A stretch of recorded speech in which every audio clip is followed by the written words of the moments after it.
Well, we appear to be live on air and I'm a little bit more organized tonight. We've got the thing set up and we should be working. Coming through. I'm seeing a copy of it here on my phone and I'm not going to be messing about too much. But I have to say this live session has got disaster written all over it because I'm really trying to get interactive and show you something that, it's going to be a bit different. We're talking about blurry backgrounds. How do we get that beautiful blurry background in behind? It's the thing that makes the difference. You know, when people watch my videos, they're really looking, going, wow, you know, I'm looking on the screen here. It does look almost 3D. It's like I've been cut out and that background's just been put in behind me. You know, like you get the green screen ones. It's that kind of effect. And it's actually very simple. But it kind of, it's very much my secret sauce. And I'm giving you the tips that I'm telling you about it here for free. But this is what makes my videos different to other people's. And this is what has attracted people into me. And even one of the last intakes that we had, one of the guys went, I saw the transformation video of one of your customers and it just totally sold it to me.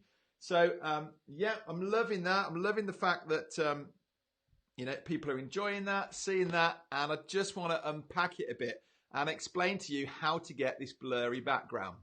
So yesterday, we spoke about the camera, which was the perfect camera. And as if by magic, I have one here just to show you. It was this Panasonic G7.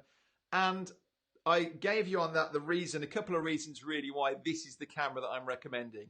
And so one of the things about this camera, and this is essential if we're going to get onto this blurry background, because there's two elements to making up this blurry background. One is the lens that sits on the front of here, and the second one is the distance between me and this background wall. And that's kind of why I'm saying this could all go wrong today.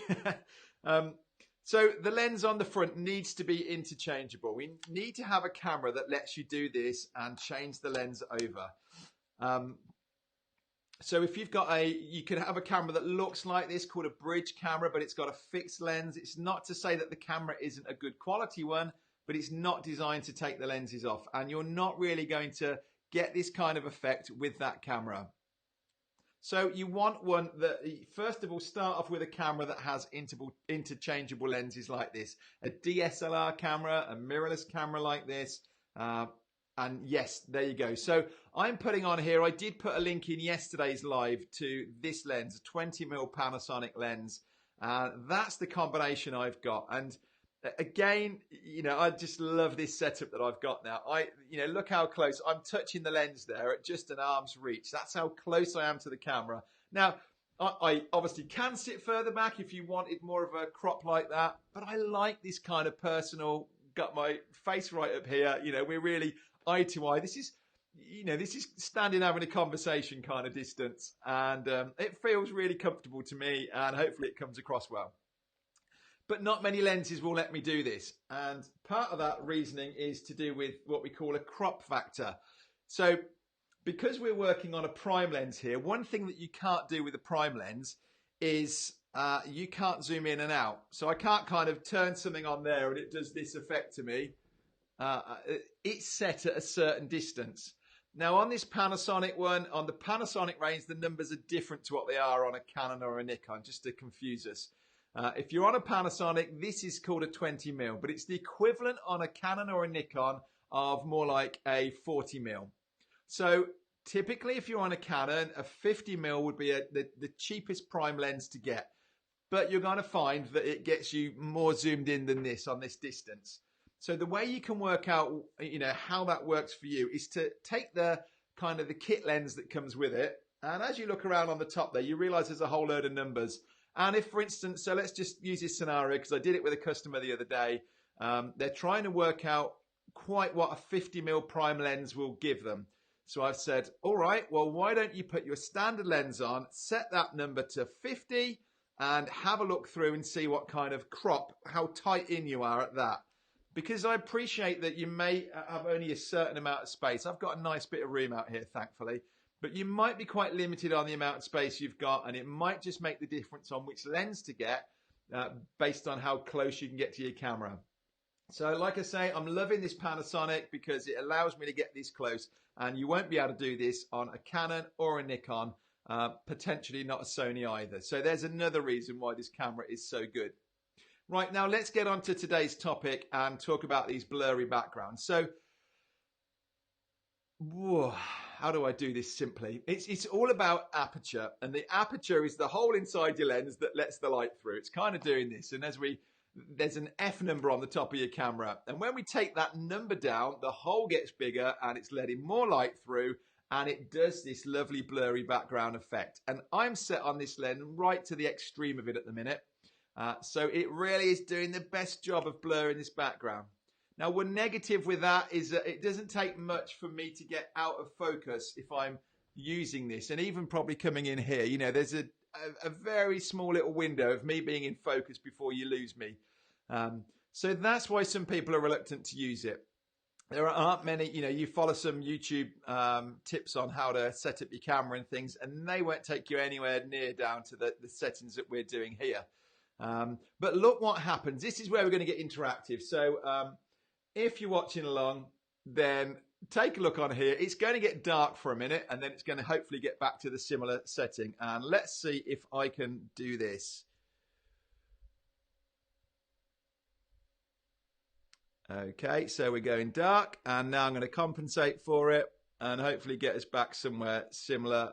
Right, now, can you see how that background now is a lot more in focus? So I haven't moved. We've just changed a couple of settings on the camera, but I don't look quite as dramatic now, do I? That background isn't doing the same effect. I don't look 3D like I did a minute ago. Don't worry about the brightness. There's still kind of room for me to adjust that and get that back to where it was. But stay focused on that a minute, and let's just whiz you back the other way again. I'm going to take that down first and back up there. We're back. It takes a second for it to catch up. So again, look at that background now. We've blurred that out again. So that's down to the lens. It's a prime lens, and it's just setting it up right so that we can get this effect. Now, that's one element of this. The other element is the fact that it's the distance between me and this back wall. So when I'm talking to my students and we're setting them up, and one of the first things we do before we look at any equipment is to look at the space, look at the room that they're in. And I'm very much saying to them, you know, where are we going to sit you? Where are you going to be? Because typically people end up sitting, they think that standing just in front of a wall is the right thing to do. And it really isn't. So what I've done here is I've got 2 meters between me and that back wall right now.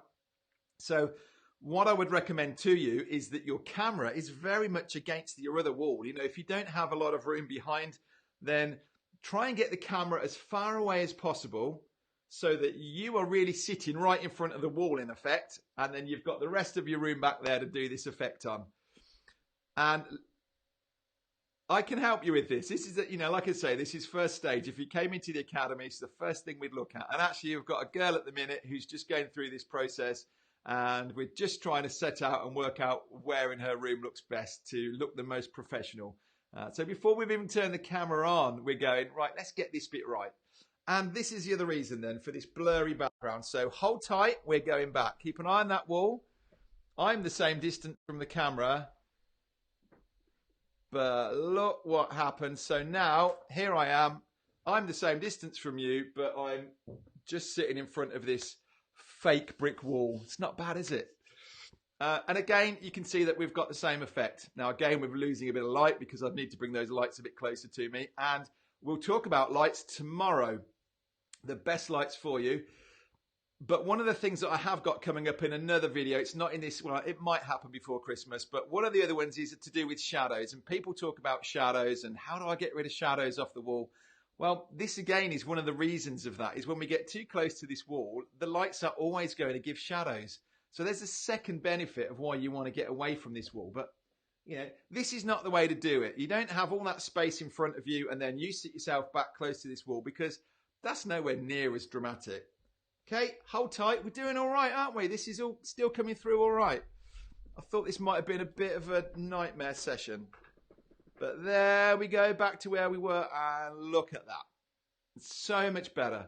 So there's a couple of tips for you. That is how we get this blurry background. Now, no comments on here, sadly. I'm hoping people will pick this up in the feed afterwards. If you do watch it in the replay, please try and get on. We've set it up on here so that you can set a reminder and it will convert it across to your time so that you know when to get on. It would just give me a chance to answer your questions, or, as you can see, I'm being really interactive on here, even though I'm just talking to myself. Yeah, I want to help you. I really want to, give away some good free tips to get you going and just see these little differences can make so much difference to the quality of your video. So there you go. Grab this camera, or well, not this camera, but an SLR camera, or like one of my customers did recently, they put out on Facebook and said, has anyone got an SLR camera? One with interchangeable lenses. And people came back and said, yeah. So that was one of my customers sorted herself out that way. She's not in a position to go out and get a camera yet. And it was a good way to test it out. So you never know, you might have a friend or family member who can help you out and lend you one. So yeah, you can do that. Get yourself going. A prime lens. This one is about $240, but it is beautiful. And you will never outgrow this lens. You might change your cameras in years to come. The lens will stay.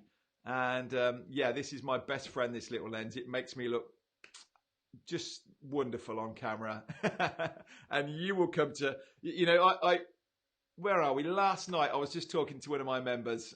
We were doing a Facebook Live within the group, a chat. And he was saying to me, I thought I could get away with the other lens. He said, I've got the kit lens that came on the front of the camera. And I was thinking, maybe I can get away with this. But he bought the prime lens and he said, wow, what a difference. Was pretty much word for word what he said. He was just blown away by the quality.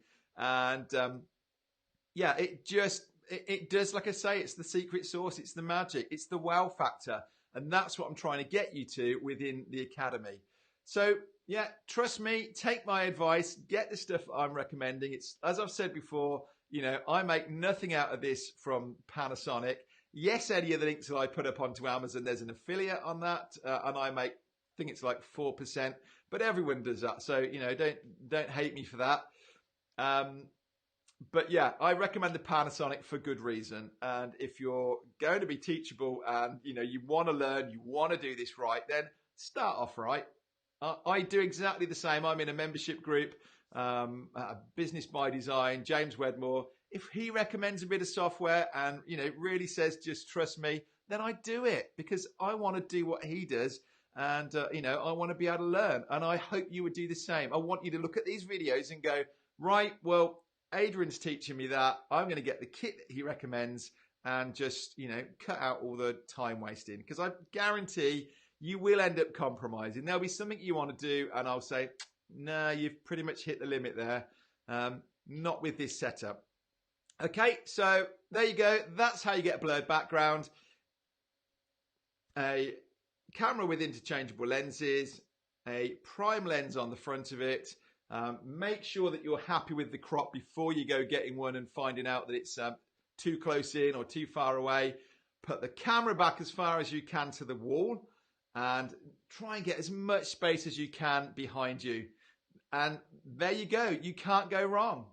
So thank you very much. Lauren, nice to see you on here. And yep, all the best, guys. Another video coming tomorrow about lighting and which are the best lights that I recommend. It's a big issue. There's no ring lights. You know what I feel about ring lights. If you don't, check out the other video. There's a funny little one on there. But I've got some lights for you, and we're slowly kind of building up this kit for you and helping you out, get you going so you can record awesome videos in 2018. All right. Thanks ever so much, guys. See you soon.